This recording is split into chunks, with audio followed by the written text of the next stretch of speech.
میرا ماتم یہ ہے کہ پاکستان کے لوگوں کے پاس، پاکستان کے اداروں کے پاس، عدالتوں کے پاس، پارلیمنٹ کے پاس، میڈیا کے پاس آج الفاظ ہی نہیں ہے حق اور باطل میں ڈفرینشیٹ کرنے کے لیے. سچائی اور جھوٹ کو ڈفرینشیٹ ہی پاکستان میں جو ہے وہ نہیں کیا جا سکتا. بہت سے میرے پاس پوائنٹس ہیں، میں اس چیزوں پہ آتا ہوں کہ 4 پرنسپل. اور میں ایک چیز آپ کو ایڈ کر دوں، مجھے پاکستان، میرا ٹروتھ یہ کہتا ہے، my version of the truth is this, کہ I have to leave Pakistan because میں نے اپنا جو سچ بولنا تھا. پاکستان مجھے کیا آپشن دیتا ہے؟ پاکستان مجھے آپشن دیتا ہے اچھا ناشتہ کریں، اچھا لنچ کریں، اچھا ڈنر کریں، زبردست طریقے سے ٹوائلٹ استعمال کریں، پھریں، لوگوں کو ملیں، گاڑی چلائیں، اس میں پیٹرول ڈالیں.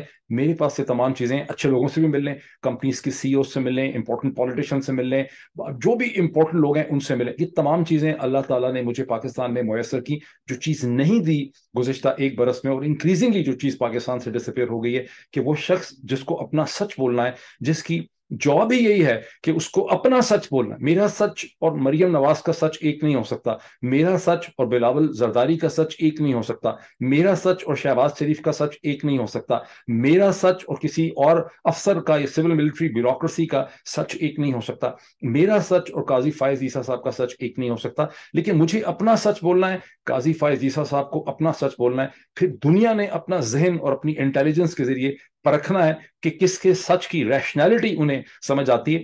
یہی ہوتا ہے ایک تہذیب یافتہ معاشرے کے اندر، کہ آپ کو اپنے رائیول ورژنز آف ٹروتھ لانے ہوتے ہیں. ٹروتھ کسی بلڈنگ کا نام نہیں ہے، سچائی کوئی امپائر اسٹیٹ بلڈنگ یا کوئی بہت بڑا دبئی مال کے سائز کی چیز نہیں ہے. سچائی ایک ریالٹی ہے جو مختلف رائیول ورژنز کے اندر سے ایمرج کرتی ہے، جس کو لوگ اپنے دل اور دماغ کے ذریعے محسوس کرتے ہیں. تو جب قاضی فائز عیسیٰ صاحب پاکستان کی پارلیمنٹ کے فلور میں ایک ہسیانی ہنسی کے ساتھ یہ کہتے ہیں کہ مجھے تو راجہ جو صاحب ہیں، اسپیکر ہیں نیشنل اسمبلی کے، انہوں نے مجھے کہا تھا کہ یہاں غیر سیاسی باتیں ہوں گی، یہاں پر پولیٹیکل سپیچز نہیں ہوں گی، میں تو یہاں آئین و قانون کی بات کرنے کے لیے آیا تھا. تو یہ پھر ہماری ججمنٹ ہے کہ ہم نے اس کو پرکھنا ہے کہ قاضی صاحب نے جو اپنا سچ بولا ہے یا سچ بولنے کی کوشش کی ہے، یہ ہمیں کتنا سچ لگ رہا ہے، اس میں ہمیں کتنی زیادہ سچائی کی بو آ رہی ہے، اور کتنی زیادہ ہمیں اس میں کسی اور چیز کی بدبو جو ہے اس کے اندر آ رہی ہے. And this is not contempt of the court. یہی تو چیز ہے جس کی میں بات اس کے اندر کرنا چاہتا ہوں کہ کنٹمپٹ آف کورٹ کیا ہوتی ہے، اور جس چیز کو کنٹمپٹ آف کورٹ بنا کے پاکستان میں ڈسکرائب کیا جاتا ہے وہ کیا ہوتا ہے. کنٹمپٹ آف کورٹ وہ ہوتی ہے جب آپ قانون کو ماننے سے انکار کر دیتے ہیں. عدالت کا کام ہے قانون کی تشریح کرنا. عدالت ایک پلیٹ فارم ہے جس کے سامنے آپ عدالت کے لاز کے کیننز اور سیکشنز کی روشنی میں آپ سمجھتے ہیں کہ قانون کیا ہے. اور جب آپ عدالت کے فیصلے کو ماننے سے انکار کرتے ہیں، وہ ہے عدالت کی توہین، وہ ہے کنٹمپٹ. کسی جج کے بارے میں سخت بات کرنا کنٹمپٹ نہیں ہے، لیکن کامن پارلنس میں پاکستان میں یہی سمجھا جاتا ہے کہ وہ کنٹمپٹ وہی ہے جب آپ ججوں کو گالیاں نکالتے ہیں. اسی لیے شاید چونکہ آج پاکستان کی پارلیمنٹ میں ننگی ننگی گالیاں نہیں نکالی گئی ہوں گی. یہ اور بات ہے کہ عباسی صاحب جو پی ایم ایل این کے لیڈر ہیں، وہ گزشتہ کوئی 48 گھنٹے میں کہیں ان کی ایک ویڈیو بھی سامنے آئی جہاں واقعی ہی وہ گالیاں نکال رہے تھے چیف جسٹس آف پاکستان کو. لیکن عرف عام میں لوگ یہی سمجھتے ہیں کہ گالیاں نکالنا کنٹمپٹ ہے، لیکن جو کچھ آج پاکستان کی پارلیمنٹ کے فلور پہ ہوا وہ اصل میں کنٹمپٹ ہے، جس کے اوپر میں بھی آتا ہوں. یہ تو ابھی میں کنٹیکسچولائزیشن کر رہا ہوں، میں اس کا ایک بلڈ اپ کر رہا ہوں سمجھانے کے لیے. اب آتے ہیں ہم 4 چیزوں میں جو آج کے اس سیاہ دن میں پاکستان میں ہوئی. یعنی ایک تو میں نے شاید ذکر کر دیا ہے کہ پاکستان کے آئین ہی کی آج گولڈن جوبلی تھی 50 برس سے، اور پاکستان ہی کے آئین ہی کو استعمال کیا گیا ہے آئین ہی کو انڈرمائن کرنے کے لیے. یعنی آئین ہی کا لفظ، کانسٹیٹیوشن ہی کے لفظ کو، کانسٹیٹیوشن کے اوپر ہی جو میزائل مارا جا رہا ہے اس کے لیے اسی کو استعمال کیا جا رہا ہے. یہ ہے جہاں الفاظ اپنے معنی کھو دیتے ہیں. words have lost their meaning and all relevance in the context of Pakistan.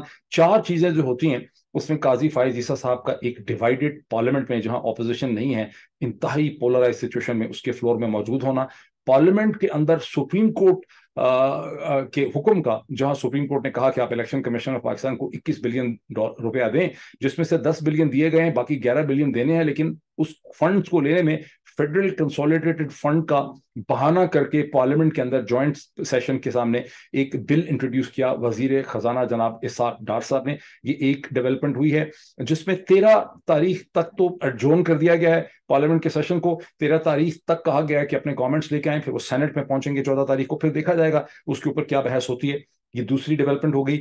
تیسری ڈیولپمنٹ وہ ہے جہاں اسی جوائنٹ سیشن سے کھڑے کھڑے منٹوں کے اندر سپریم کورٹ آف پاکستان کی پاورز کو کلپ کرنے کے لیے چیف جسٹس آف پاکستان کی سو موٹو پاورز اور آرٹیکل 184/3 کے تحت کہ ان کے کیسز لگانا ہے اور اسپیشل کورٹس بنانے کی پاورز کو کلپ کرنے کا جو قانون ہے اس کو یہ اسپیشل کورٹ منٹوں سیکنڈوں میں کر دیتی. یعنی ایک طرف تو وہاں پر جو فنڈنگ ہے جو دینی تھی 10 تاریخ تک اس کے حوالے سے ایڈجورن کر دیا جاتا ہے. 13 تاریخ پھر آئیں گے کامنٹس, پھر 14 تاریخ کے بعد اس کے اوپر بحث ہوگی, اور دوسری طرف سے اسی سیشن کے اندر جو اپنا قانون پاس کرنا ہے وہ منٹوں سیکنڈوں میں کسی برین, کسی اپلیکیشن آف تھاٹ, کسی مائنڈ اپلیکیشن کے بغیر اس کو پاس کیا جاتا ہے. That is why I say جہاں words have lost their meaning and relevance, جہاں الفاظ اپنے معنی کھو چکے ہیں. اور چوتھی وہ ڈیولپمنٹ ہے جو گزشتہ 24 گھنٹے سے زیادہ سے چل رہی ہے, جہاں ایس ایچ او وزیر آباد میں جو مدعی ہے, کمپلیننٹ ہے پولیس کی طرف سے, Imran Khan former prime minister Pakistan کے قاتلانہ حملے کا, اس کی جو ڈیتھ ہے, جو اس کی جو موت ہے, جس کو کہا جاتا ہے کہ وہ ہارٹ اٹیک سے ہوئی, اس کے اوپر بحث ہو رہی ہے کہ ہارٹ اٹیک سے ہوئی یا ہارٹ اٹیک سے نہیں ہوئی. اسی پہ پہلے میں کامنٹ کر دوں, بھائی جب بھی کسی کی ڈیتھ ہوگی تو کارڈیو پلمنری فیلئر سے ہی ہوگی. میرے والد صاحب جو ڈاکٹر تھے ایک دفعہ مجھے بچپن میں بتا رہے تھے کہ پاکستان کی آرمی کے اندر یہ لا تھا, اور ایم شور ابھی بھی ہوگا, مجھے نہیں پتا بھی ہے کہ نہیں, کہ جب بھی کوئی ڈیتھ ہوتی ہے تو جو آرمی آفیسر ڈاکٹر ہوتا ہے اس کو انویسٹیگیٹ کرنا پڑتا ہے ایک آرمی آفیسر کی ڈیتھ کو کہ اس کے ریزنز کیا ہیں. سو آرمی کے ہاسپٹل کے اندر کسی آرمی آفیسر کی ڈیتھ کو محض کارڈیو پلمنری فیلئر جو ہے کہہ کر نہیں فارغ کیا جا سکتا. آپ کو پراپر انویسٹیگیشن کرنی پڑتی ہے یا اٹاپسی کرنی پڑتی ہے. جو اب ایک مین ان یونیفارم اس کی ڈیتھ ہوتی, لیکن پاکستان کے سول ہاسپٹلز میں لکھ دیا جاتا ہے کہ کارڈیو پلمنری اس کی مطلب فیلئر ہو گیا, اس کی ڈیتھ ہو گئی. ظاہر ہے ڈیتھ ہوگی تو ہارٹ فیل تو ہوگا ہی, ہارٹ یا برین اس کا لنگز تو فیل ہوں گے ہی, کارڈیو پلمنری فیلئر تو بھائی ہوگا ہی. اس کے پھیپڑے, اس کے لنگز, اس کا دل کام کرنا تو بند کر ہی دے گا جب اس کی ڈیتھ ہوگی. لیکن ہوا کیوں, اس کا کاز کیا ہے؟ امریکہ کے اندر مجھے یہ پتا چلا ہے کہ اگر گھر میں کسی کی بھی ڈیتھ ہو جائے, خواہ فیملی سرکمسٹانسز میں ہو, تو یہ چیز نہیں چلتی کہ فیملی اٹاپسی نہیں کرنا چاہتی, انویسٹیگیشن نہیں کرنا چاہتی. اگر تو ہاسپٹل میں ڈیتھ ہوتی ہے, ڈاکٹرز کے سامنے ہوتی ہے, اس کی ڈیتھ کے سرکمسٹانسز سمجھ آتے ہیں, تب تو ٹھیک ہے. ادروائز ہر ڈیتھ جو ہے اس کی انویسٹیگیشن ہوتی ہے اور باڈی کو آپ کو کورونر سے یا ہاسپٹل سے کسی جگہ سے لینا پڑتا ہے. ایسا نہیں ہے کہ آپ نے کسی کی ڈیتھ ہو گئی اور آپ اس کو اٹھائیں اور جا کے دفنا دیں کہ اللہ اللہ خیر صلی اللہ. That is not. But anyway coming to it, اس کو تو میں چھوڑ دیتا ہوں, اس میں میں ایک پہلے بھی ویلاگ کر چکا ہوں. قاضی فائز عیسیٰ صاحب موجود ہیں پاکستان کی پارلیمنٹ میں, جو اس کی گولڈن جوبلی ہے آئین کی, کانسٹیٹیوشن آف پاکستان کی, اور وہاں وہ تقریر کر کے کہتے ہیں کہ اسپیکر صاحب جو ہیں انہوں نے, اور بڑی خسیانی سی ان کی مسکراہٹ ہے, وہ بیٹھے ہوئے کیسے ہیں, کیونکہ ایک طرف تو اسحاق ڈار صاحب بیٹھے ہوئے ہیں, دوسری طرف ان کے آصف علی زرداری بیٹھے ہیں, دونوں طرف ان کا بات چیت بھی ہو رہی ہے, گپ بھی لگ رہی ہے, ہنسی مذاق بھی چل رہا ہے, ہینڈ شیک بھی ان کا ہو رہا ہے, اور وہ اسی سیشن کے اندر اسی ایک ڈیوائیڈڈ پولرائز پارلیمنٹ میں جہاں اپوزیشن موجود نہیں ہے وہاں پہ موجود ہے. پھر ہمیں اب یہ بھی ذہن میں رکھیں کہ قاضی فائز عیسیٰ صاحب جو ہیں وہ اس وقت سینئر پیونی جج ہیں, یعنی چیف جسٹس آف پاکستان کے بعد ان کو 16 ستمبر میں جب وہ ریٹائر ہوں گے چیف جسٹس, تو قاضی فائز عیسیٰ صاحب جو ہیں وہ چیف جسٹس آف پاکستان بن جائیں گے. اس کا مطلب ہے کہ وہ فیوچر چیف جسٹس ہیں, اور اس وقت وہ, یہ تو کوئی بھی ڈھکی چھپی بات نہیں ہے کہ وہ چیف جسٹس آف پاکستان جناب آنریبل جسٹس عمر عطا بندیال صاحب کے ساتھ ایمبیٹلڈ ہیں. ان کے خلاف انہوں نے ایک جنگ اور ایک جہاد جو ہے وہ انہوں نے شروع کیا ہوا ہے.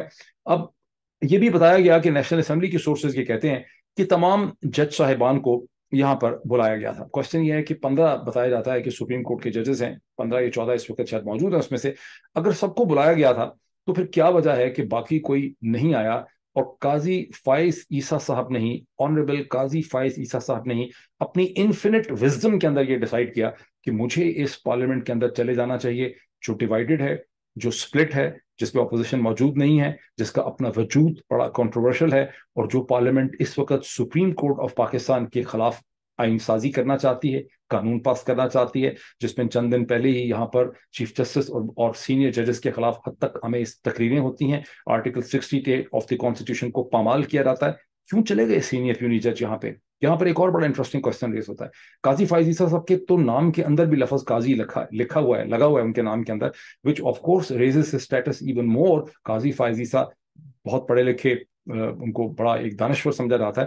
لیکن پرانے زمانے میں کیا ہوتا تھا, میڈیول ٹائمز کے اندر, اگر اسلامی مسلم تاریخ کو آپ دیکھ لیں تو جو قاضی وقت ہوتا تھا, اور ذہن میں یہ رکھیے کہ مسلم تاریخ جو ہے تھی تو وہ امپیریل ہسٹری, لیکن یہ بیسکلی سٹی گورنمنٹس کی ہسٹری ہے. سمرقند و بخارا, بغداد, دمشق جو ہیں یہ بنیادی طور پر سٹی گورنمنٹس ہے. تو ہر شہر, ہر قصبے کے اندر, بڑا ہو یا چھوٹا ہو, ایک قاضی وقت ہوتا تھا. اس کو اور تھوڑا سا ڈائلیوٹ کر لیں ٹاپک کو، تو جو بھی روایت، جو بھی جہاں کہیں بھی ایک معاشرہ گزشتہ 5,000 سال کی تاریخ میں جس نے ایگزسٹ کیا ہے، وہاں کہیں قاضی ہوتا تھا، کہیں منصف ہوتا تھا، کہیں پنچایت ہوتی تھی، کہیں جرگہ ہوتا تھا. کون ہوتا تھا منصف، کون ہوتا تھا جرگے کے اندر، کون ہوتا تھا قاضی، کون ہوتا تھا جس کے پاس ایک کمیونٹی، ایک گاؤں کی کمیونٹی، ایک قصبے کی کمیونٹی اپنے معاملات کو طے کرنے کے لیے جاتی تھی. ان لوگوں کو قاضی سمجھا جاتا تھا. میں لفظ قاضی سے ہٹ جائے ذرا، ان لوگوں کو جج بنایا جاتا تھا، ان لوگوں کو جرگے میں بٹھایا جاتا تھا جنہوں نے فیصلے کرنے ہوتے تھے، جن کے بارے میں چھوٹی سی بھی اگر کوئی کمیونٹی ہے، 500 لوگوں کی ہے یا 1,000 لوگوں کی کمیونٹی، اس کا خیال ہوتا تھا کہ یہ سلجھے ہوئے ہیں، یہ مدبر ہیں، یہ دانشور ہیں، یہ ابو، یعنی یہ جب فیصلہ کریں گے تو یہ فیصلہ سازی کر سکتے ہیں، یہ ایک آنےسٹ ڈٹرمنیشن کر سکتے ہیں. اور پھر وہ جو کمیونٹی ہوتی تھی ان کے اوپر اعتماد ہوتا تھا. یہی ہے، یہ بڑی کامن سینس کی بات ہے. تو اس زمانے میں ظاہر ہے جج صاحبان برطانیہ اور امریکہ سے ڈگریاں لے کے نہیں آتے تھے، بار ایسوسیشن کے ممبر نہیں رہے ہوتے تھے، ان کا ایک پروسیس نہیں ہوتا تھا حکومت کا ان کو ایلیویٹ کرنے کا. ان کی خالصتاً جو کوالٹی تھی وہ ان کی ہوتی تھی دی کوالٹی آف ججمنٹ. اور اصل میں جج کی کوالٹی یہی ہوتی ہے، quality of judgement, quality of assessment. اب یہ ساری تمہید کے بعد میں سوال آپ سے اٹھاتا ہوں. قاضی فائز عیسی صاحب، the senior puisne judge of the Supreme Court of Pakistan, Qazi Faiz Issa Saab, going to be the Honorable Chief Justice of Pakistan in September 2023. What kind of judgment and assessment he had؟ جب وہ کہتے ہیں مجھے نہیں پتا تھا، مجھے تو راجہ پرویز اشرف جیسے انتہائی آنریبل شخص نے بتایا تھا کہ یہاں پر صرف کانسٹیٹیوشن کی جو ہے تقریریں ہوں گی. How honest and how credible or how truthful this truth is. This is why I said that every truth، جیسے قاضی صاحب نے کہا جو یہاں تقریریں لوگوں نے کی ہیں، یہ ان کا فریڈم آف ایکسپریشن کا رائٹ ہے، وہ اپنی تقریریں کر سکتے ہیں. بالکل صحیح ہے، وہ اپنی تقریریں کر سکتے ہیں. باقی لوگوں کا یہ رائٹ ہے کہ وہ ایسس کریں کہ ان کی تقریروں میں سچائی کتنی تھی. تو جب قاضی فائز عیسیٰ صاحب یہ کہتے ہیں کہ مجھے تو راجہ پرویز اشرف نے اسپیکر نے کہا تھا کہ یہاں تو صرف کانسٹیٹیوشن کی ڈیبیٹس ہوں گی، تو قاضی فائز عیسیٰ صاحب کس قسم کے جج منصف ہیں، فیصلہ کرنے والے، کیا فیصلہ سازی اسیسمنٹ ان کی ہے کہ ان کو نہیں پتا تھا کہ یہاں پارلیمنٹ میں کیا ڈیبیٹ ہونی ہے، جہاں پارلیمنٹ میں بل انٹروڈیوس کیا جا رہا ہے چیف جسٹس آف پاکستان کی پاورز کو ریڈیفائن کرنے کے لیے، سو موٹو اسپیشل کورٹس آرٹیکل 184/3، جہاں پر اسے کہتے ہیں سپریم کورٹ کے آرڈرز کی کو روکنے کے لیے یہاں پر بل انٹروڈیوس کیا جا رہا ہے، منی بل کے طور پر انٹروڈیوس کیا جا رہا ہے. کیا قاضی فائز عیسیٰ صاحب اتنے نادان ہیں، اتنے معصوم ہیں، اتنے بچپن میں ہیں؟ کیا وجہ ہے کہ ان کو یہ چیز سمجھ نہیں آئی؟ اور ہاؤ گڈ اے جج ہی از، بس اسی کے اوپر میرا خیال ہے، باقی آپ لوگ خود ڈسکشن کر سکتے ہیں. اس کے اوپر میں نے پاکستانی ٹیلی ویژن چینلز پہ ڈیبیٹ دیکھی، ایک سے زیادہ اینکر پرسن کو میں نے دیکھا، اور انہوں نے پوزیشن یہی لی. انہوں نے بنیادی طور پہ کہا کہ قاضی فائز عیسیٰ صاحب کو موجودہ سرکمسٹانسز میں جو ہے آپٹکس ٹھیک نہیں ہے. بڑی بڑی تمہید باندھی وہاں پر اینکر پرسنز نے. ان کو وہاں نہیں جانا چاہیے تھا. It has sent wrong message. I think Aitzaz Ahsan صاحب was a little bit more forthright. لیکن میں نے دیکھا یہ کہ پاکستان میں جو ایک ٹریجڈی ہے کہ پاکستان کے میں اندر جتنے بھی ٹی وی اینکرز ہیں، میری بھی یہی ٹریجڈی تھی، سچ تو بول ہی نہیں سکتے. یعنی سچ بولنے کی خاطر آپ کو پاکستان چھوڑنے کی ضرورت، یعنی سچ بولنے کے اوپر اتنی قدغنیں ہیں پاکستان کے اندر کہ ڈرتے ڈرتے لوگ اپنا تھوڑا تھوڑا سا سچ بولتے ہیں. زیادہ سچ پاکستان میں لوگ جو ہے وہ نہیں بول سکتے. اس کی وجہ کیا ہے؟ اس کی وجہ میں نے کئی دفعہ آپ کو ویلاگس میں بتائی ہے. ایک ایسی قوم جس کو بچپن سے بچوں کو یہ بتایا گیا ہو کہ محمد بن قاسم جو ہے وہ اس لیے آیا تھا، اموئی جو ہیں، اموئی جو امید ڈائنسٹی ہے، انہوں نے اس لیے حملہ کیا سندھ کے اوپر، راجہ دیبل کے ساتھ اس لیے لڑائی ہوئی کہ راجہ دیبل نے ناہید و چند مسلم خواتین جو ہیں ان کو قید کر رکھا تھا. تو ان مسلم خواتین کو ریسکیو کرنے کے لیے ان کا بھائی ایک فوج لے کے آیا اور سندھ پہ قابض ہو گئے. یعنی بچوں کو آپ ہم بتاتے ہی نہیں ہیں کہ اس کے پیچھے اس وقت کی ایمرجنگ امپائر ہے، جو اس وقت دنیا کی سب سے طاقتور ایمرجنگ امپائر ہے اس زمانے کی، اور وہ اپنے اسٹریٹجک انٹرسٹ کے اندر سندھ کو سیکیور کرتی ہے، اپنے ٹریڈ روٹس کے لیے، اپنے اسٹریٹجک انٹرسٹ کے لیے، اپنے فائنینشیل انٹرسٹ کے لیے،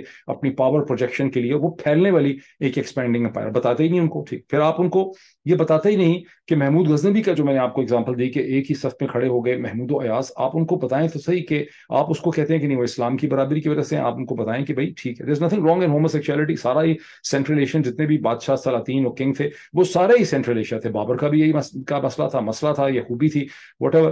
لیکن یہ تو بتائیں کہ محمود اور ایاز ایک صف میں اس لیے کھڑے ہوتے تھے، not because of the power of Islam, وہ اس لیے کھڑے ہوتے تھے اکویلٹی کی وجہ سے نہیں کھڑے ہوتے تھے، اس لیے کہ محمود جو تھا وہ لور تھا ایاز کا، اس نے تھرو آؤٹ لائف اس کو ایلیویٹ کیا. That was a love relation of homosexuality. اور پھر ہوموسیکشوالٹی کا بھی لوگوں کو پتا چلے، پھر لوگوں کو پتا چلے گا کہ اپنی پوری تاریخ جو ہے وہ ہوموسیکشوالٹی سے ریڈلڈ ہے. آپ کے جتنے بھی ٹرائبل بیلٹ ہے، آپ کے جتنے بھی سینٹرل ایشیا ہیں، ان کے اندر ہوموسیکشوالٹی بڑی ریمپنٹ ہے. آپ کو پتا چلے گا یہ ایک حقیقت ہے، یہ کوئی امریکہ سے ایکسپورٹ ہو کے نہیں آ رہی پاکستان کے اندر.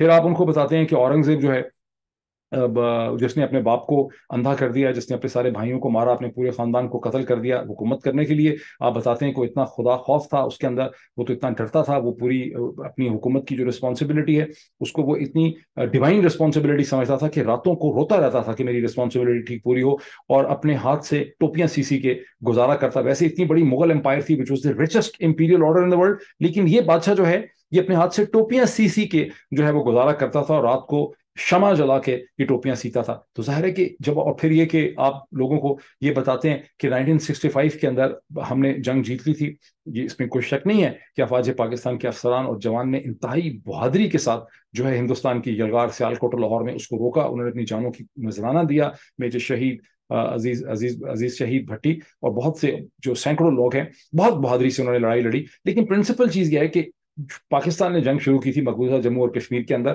جو ہم بتاتے نہیں ہیں. اور ہندوستان نے جب کاؤنٹر اٹیک کیا تو اس کا اسٹریٹجک مقصد یہ تھا کہ اس نے جموں اور کشمیر کے اوپر جو پریشر تھا پاکستان کا اس کو ریلیو کرنا تھا. انہوں نے کاؤنٹر پریشر بلڈ اپ کیا. لاہور سیالکوٹ کو انہوں نے لے کے کیا کرنا تھا، وہ لے ہی نہیں کبھی سکتے تھے، اس لیے کہ 1960s کا جو پاکستان ہے وہ وائبرنٹ تھا، وہ اپنے اندر بلیف کرتا تھا، اس کے اندر سینس آف بلیف اور سینس آف ایگزسٹنس ایگزسٹ کرتا تھا.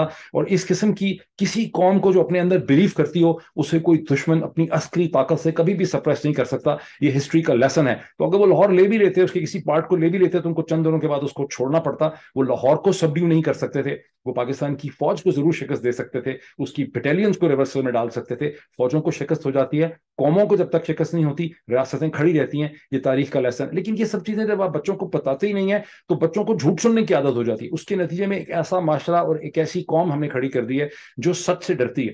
پاکستان میں آج صورتحال یہ ہے کہ سچ ایسے ہی ہے جیسے سورج کی روشنی نکلے اور موم یا اس کے سامنے بٹر ہو، مکھن ہو، اور مکھن پگھل جاتا ہے. تو سچ کا خوف جو ہے وہ پاکستان کے پورے معاشرے کو، خاص کر کے جو حکومتی اس کا سیٹ اپ ہے، وہ سچ سے بہت ڈرتا ہے.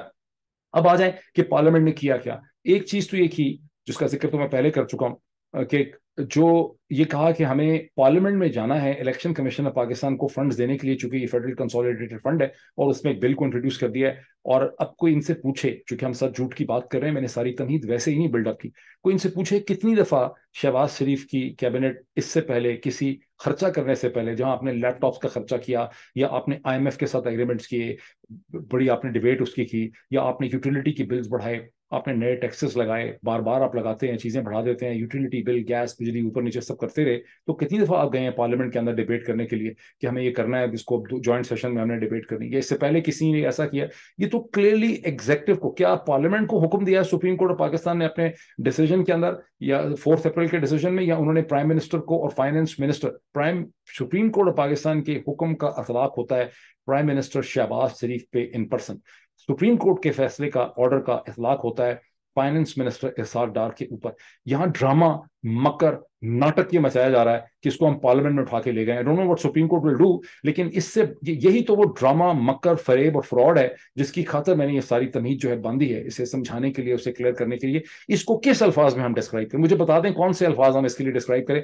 فیصلہ، ڈیسیجن کرنا ہے منی ریلیز کرنے کا، فنڈ ریلیز کرنے کا، پرائم منسٹر نے اور اس کے فائنانس منسٹر نے اس کو اٹھا کے لے گئے ہیں پارلیمنٹ کے جوائنٹ سیشن کے اندر ڈرامہ اور ڈھکوسلا کرنے کے لیے، ٹائم بائی کرنے کے لیے، اپیرنٹلی پرائم منسٹر کو اور فائنانس منسٹر کو کنٹمپٹ سے بچانے کے لیے. اور حکمت عملی کیا ہے کہ اپنا جو بل وہاں انٹروڈیوس کیا ہے سپریم کورٹ کے قانون کو تبدیل کرنے کے لیے، سو موٹو وغیرہ، اس کو جو پروسیجر بل ہے اس کو فوری طور پہ پاس کر لیا ایسے ایسے کر کے. اور کیونکہ وہ 10 دن کے بعد قانون بن سکتا ہے، اور جو دوسری چیز پیسے ریلیز کرنے والی ہے اس میں 4 دن کی آگے کی ڈیٹ ڈال دی ہے ڈیبیٹ کرنے کے لیے، تاکہ یہاں پر ایک ٹائم بیٹل ہو رہی ہے. گول ان کا یہ ہے کہ ہمارے 10 دن بن جائیں، ہم قانون بنا دیں، ہم جو آرڈر، یعنی آپ یہ ایک بچہ ہے جو پیدا ہونے کی، اس کو دیکھیں، بڑی انٹرسٹنگ اس کی سائنس فکشن کی ایگزامپل بنے. یہ ایک ایسا بچہ ہے جو پیدا ہونے سے پہلے جو ہے اپنے بارے میں لیگل رائٹ حاصل کر لی ہیں اس نے. یہ پیدا ہونے سے پہلے اپنے ماں باپ کے اوپر مقدمہ کر رہا ہے کہ میں نے پیدا نہیں ہونا، یا مجھے پیدا نہیں کر سکتے، یہ میری یہ ماں یہ نہیں ہوگی، میرا باپ یہ نہیں ہوگا. یعنی اس قانون، ابھی جو سپریم، یعنی یہ ایک ایسی قانون سازی کر رہے ہیں